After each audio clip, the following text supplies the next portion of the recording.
Alors que la question est de savoir combien de personnes vont mourir de la famine qui est utilisée comme arme de guerre, alors que la question est de savoir si une offensive va être définitivement lancée sur Rafah, où il y a toujours 1,5 million de Palestiniens qui sont bloqués sans eau, sans électricité, sans médicaments, et alors que tous les témoignages qui nous parviennent font état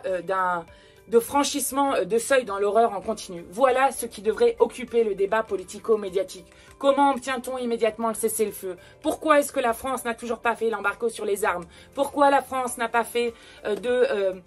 résolution devant le Conseil de sécurité de l'ONU pour un cessez-le-feu permanent? Tout ça, c'est ce que la France devrait et pourrait faire, et c'est ce que le gouvernement en ce moment refuse. Alors, je suis très fière qu'on ait gagné cette constitutionnalisation de l'avortement, d'abord parce que tout le monde nous disait que c'était impossible, que c'est par ailleurs d'abord une victoire des féministes, des collectifs, des associations qui depuis des décennies se battent sur cette question,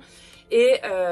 c'était impossible, et bien on a réussi à le faire, et on a vraiment forcé Emmanuel Macron à le faire, puisqu'au départ, il ne voulait pas aller jusqu'à protéger et garantir ce droit dans la Constitution. C'est très important parce que le droit à l'avortement, donc le droit à disposer de son corps, jusqu'alors était régi par simplement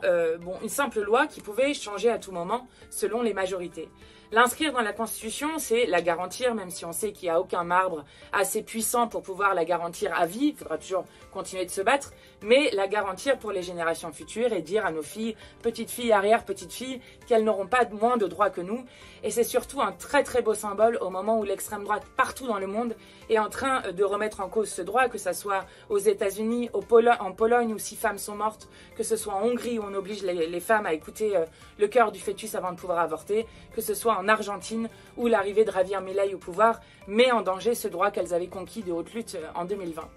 Et pour nous, sur l'extrême droite, c'est un beau symbole. Pourquoi? Parce que, justement, quand il y a une mobilisation très forte des associations, des parlementaires, de la société civile, par exemple ces parlementaires, ces sénateurs qui avaient voté contre une première fois et à qui leur fille a dit « Papa, si tu ne votes pas pour constitutionnaliser le droit à l'avortement, alors je ne viendrai plus à Noël et je te parlerai plus jamais de ma vie », ça montre quand même un fort engagement de la société. Et bien justement, quand il y a une forte mobilisation populaire, on fait non seulement une défaite à l'extrême droite, mais on les fait reculer. Parce que sur cette question-là, ils ne peuvent plus dire frontalement qu'ils sont contre l'avortement. Donc on va le faire sur ce sujet-là, mais aussi sur l'antiracisme, sur tous les sujets. Il faut affronter les fachos et c'est comme ça qu'on les fait reculer. Il y a du racisme, ça c'est une évidence, des gens qui essayent de différencier des gens qui fuient la guerre selon leur couleur de peau, selon qu'ils les sentiraient plus européens ou moins européens, ce qui en fait est simplement du racisme. Moi je le dis d'autant plus que je suis assez fière de la manière dont on a accueilli les Ukrainiens en France et j'aimerais que l'ensemble des réfugiés dans notre pays soient accueillis de la même manière. Moi, je ne demande pas que les Ukrainiens aient moins de droits, au contraire, je demande à ce qu'on accueille tout le monde dignement. Et l'exemple pour les réfugiés ukrainiens a bien montré que lorsqu'on a la volonté politique d'accueillir dignement les gens, alors on peut le faire. Ce qui se passe sur les Palestiniens, bon, il y a déjà le fait que le blocus total empêche les gens de sortir. Et puis, il y a une deuxième chose, c'est que lorsque les gens arrivent, on leur demande de suivre la procédure d'asile classique, alors que beaucoup espèrent pouvoir revenir en Palestine lorsque Netanyahou aura arrêté les exactions, les crimes contre l'humanité qu'il est en train de commettre sur le peuple palestinien, quand on l'aura forcé à le faire, pour être plutôt exact. Et donc, il y a un statut qu'on a donné aux Ukrainiens qui s'appelle un statut qui est en fait humanitaire temporaire, qui permet par exemple pour des gens qui étaient arrivés en 2022 d'avoir un statut jusqu'à 2025, qui leur permet de travailler, de se loger, d'avoir accès à de l'argent pour pouvoir vivre dignement, pour pouvoir les aider au départ. Et pour le coup, eh bien, on ne donne pas ce même droit aux Palestiniens.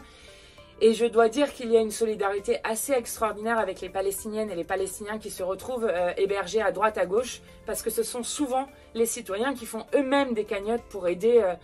les Palestiniennes et les Palestiniens qui arrivent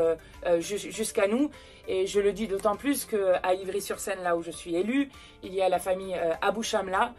et que la France a une dette immense, morale, envers cette famille-là, puisque le père des enfants de la famille Abou Shamla, Ahmed Abou Shamla, est mort dans une frappe, a été assassiné dans une frappe israélienne